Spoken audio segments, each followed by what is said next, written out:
Hello everyone, welcome back to my channel.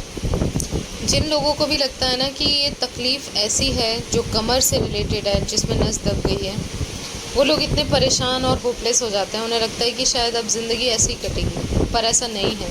क्योंकि अभी जो रिसेंट कमेंट मैं आपके साथ पढ़ने वाली हूँ, वो 6 साल से परेशान थी और अब वो मतलब इतनी रिकवर हैं कि उन्हें याद तक नहीं है कि उन्हें प्रॉब्लम थी। और वो अपनी पूरी जो उनकी एक शॉप थी वो भी अब कंटिन्यू कर चुकी हैं। उनका जो बुटीक था वो अब चला रही हैं। तो चलिए मैं आपके साथ उनका पूरा कमेंट पढ़ रही हूँ। इन्होंने लिखा है कि मैं 6 साल से परेशान थी, सबने मेरा साथ छोड़ दिया था। बोलते थे कि नाटक कर रही है, मगर दर्द को झेल रही थी। मेरी बेटी को खाने के लिए भी तड़पते देखा है। अब मैं अपना काम भी करती हूँ और बुटीक वो भी था मेरा जो चला नहीं पाती थी, अब सब कर लेती हूँ। तो देखिए, ये आप ही लोग हैं, आप ही लोग बताते हैं और इससे दूसरों को भी हिम्मत मिलती है। मैं बहुत खुश हूँ और बहुत आपकी इस चीज़ में आपने जो कुछ भी झेला है वो तो बीत गया है, लेकिन आप अब बहुत अच्छा कर रही हैं। मुझे इस चीज़ की खुशी है। अपना ध्यान रखते चलें। उन्होंने लिखा है कि 6 साल से बंद हो गया था जो बुटीक, उसके जिसके पास जाती वो दवाई खिलाता था मगर ठीक नहीं कर पाता था। देखिए, ये सब में जितने जो बहुत पुराने पेशेंट हैं उनका सबका ऐसा ही एक्सपीरियंस है। वो सब दवाई खिलाते थे, दवाई खाते खाते मेरे चेहरे पे भी दाग हो गया था।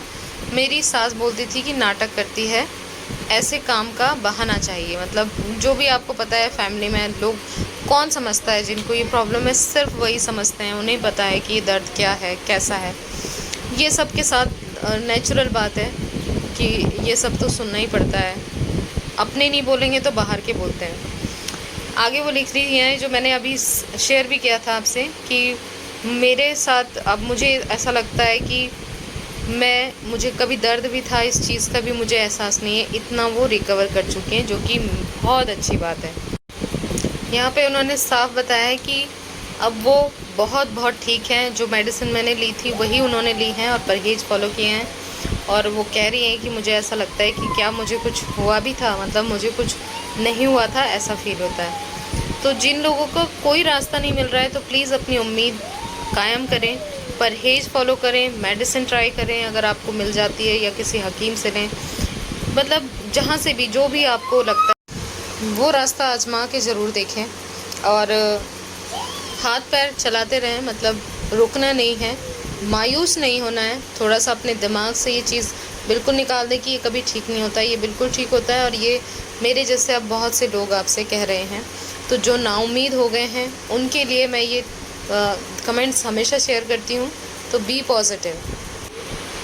अब आप लोगों के सवाल जो आपने रिसेंटली पूछे हैं, सबसे पहला सवाल है कि मुझे L4 L5 डिस्क है, मुझे कमर में दर्द नहीं है, पैर में दर्द है और दोनों लेग्स में गांठें बन गई हैं, या कहूँ कि लेग्स में ब्लड का जमाव सा हो गया है। ऐसा होता है क्या, प्लीज़ बताएं। देखिए, ये जो आपने पूछा है कि कमर में दर्द नहीं है, पैरों में दर्द होता है, हाँ होता है। किसी को सिर्फ पैरों में होगा, किसी को हिप्स में होगा, किसी को पिंडलियों से नीचे होगा, किसी को एडियो में दर्द होगा, ये तो होता है। लेकिन जो आप कह रहे हैं कि गांठें बन गई हैं, तो ऐसा मुझे नहीं पता है, पर हो सकता है कुछ पेशेंट हैं जिनको सिर्फ नसों में गांठें बन जाती हैं। तो ये चीज़ें आपको समझनी तो पड़ेंगी। आप किसी से अच्छी जगह अच्छे डॉक्टर से कंसल्ट करें। और अगर आपको स्लिप डिस्क है तो हो सकता है इसकी वजह से बन जाती हैं, गांठें बन जाते हैं। तो आपको प्रॉपर परहेज, मालिश और सिकाई तो ज़रूर स्टार्ट कर देना चाहिए। बाकी आप कंप्लीट ट्रीटमेंट लें जो डिस्क के लिए दिया जाता है। अगला सवाल नीटू जोगी जी का है, जिन्होंने पूछा है कि मैम, ये ठीक होने के बाद क्या हम बाइक चला सकते हैं? क्या ज़्यादा बैठने से वापस leg pain, neck pain start हो जाता है? लाइफ फिर नॉर्मल होगी? देखिए ना, लाइफ तो बिल्कुल नॉर्मल हो जाती है, लेकिन मैं आज भी 2 चीज़ों का ध्यान रखती हूँ और इसी तरीके से आपको भी रखना है। पहले मैं आपके इस सवाल का जवाब दे दूँ कि ठीक होने के बाद बाइक चला सकते हैं, तो बिल्कुल चला सकते हैं, क्योंकि मैं चला रही हूँ अपनी एक्टिवा, तो इसमें कोई प्रॉब्लम नहीं आती है। लेकिन आपको स्पीड ब्रेकर पे धीरे से ही उतारनी है गाड़ी। ये नहीं कि आप झटके से पहले जैसे उड़े हुए जाते थे वैसे करना है, वो नहीं। और दूसरा कि ज़्यादा बैठने से, अगर आपको अभी प्रॉब्लम है तो अभी ज़्यादा बैठना नहीं है, ना ज़्यादा देर खड़े होना है। ये मैं हमेशा बोलती हूँ वीडियोस में कि 15-20 मिनट से ज़्यादा ना तो बैठें और ना ही उस 15-20 मिनट से ज़्यादा लगातार खड़े हों, क्योंकि इससे आपकी डिस्क पर प्रेशर आता है तो उससे प्रॉब्लम बढ़ती है। इसलिए ये चीज़ें अवॉइड करनी है, ठीक है। अगला सवाल ममता साहनी जी का है, जिन्होंने पूछा है कि मुझे दवा के लिए जाना है ट्रेन में, ऑटो में और पैदल भी चलना पड़ता है, यानी ट्रेन से सफ़र है और फिर ऑटो का भी है, पैदल भी चलना पड़ता है, तो क्या मैं कैसे जाऊं, क्या सावधानी रखूं? देखिए, ट्रेन में तो आप लेट के जा सकते हैं और अगर आप बैठ के भी जाते हैं तो भी आपको बेल्ट लगानी है सफ़र के दौरान। और बीच बीच में जब ज़्यादा टाइम हो जाता है, 15-20 मिनट से ज़्यादा हो गया बैठे में, तो थोड़ा सा खड़े होकर टहल लें। ट्रेन में क्योंकि झटके नहीं लगते हैं, इसलिए ट्रेन का सफ़र सेफ होता है।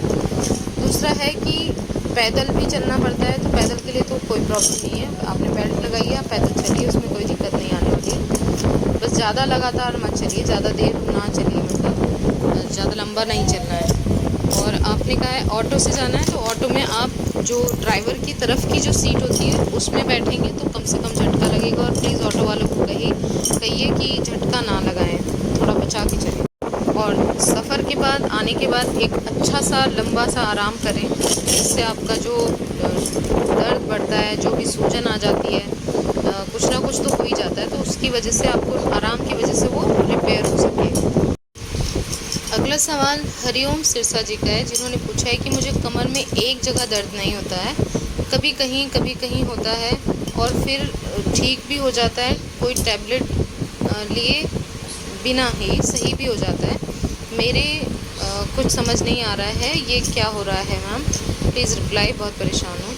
तो देखिए, अगर आपको गिरने से ये मतलब गिरने के बाद ये प्रॉब्लम आई है, तो ये डिस्क की प्रॉब्लम हो सकती है। तो वो तो आपको तभी क्लियर होगा जब आप न्यूरोसर्जन से कंसल्ट करेंगे और अपनी एमआरआई कराएंगे। और जैसे आप कह रहे हो कि कभी कहीं होता है, कभी कहीं होता है, तो हो सकता है ये कमर दर्द जो डिस्क की प्रॉब्लम है उसकी वजह से भी हो सकता है, और ये बाई की वजह से भी हो सकता है। तो ये तो आपको तभी क्लियर होगा जब आप किसी डॉक्टर से कंसल्ट कर लें, तभी आपको सही तरीके से बात को पता चलेगी। तो आप इस चीज़ का ध्यान रखें, जल्द से जल्द आप कंसल्ट कर लें। तो बस आज के लिए इतना ही। उम्मीद करती हूँ वीडियो आपके लिए हेल्पफुल रहे। वीडियो अच्छी लगे तो लाइक, शेयर एंड सब्सक्राइब। मिलते हैं नेक्स्ट वीडियो में।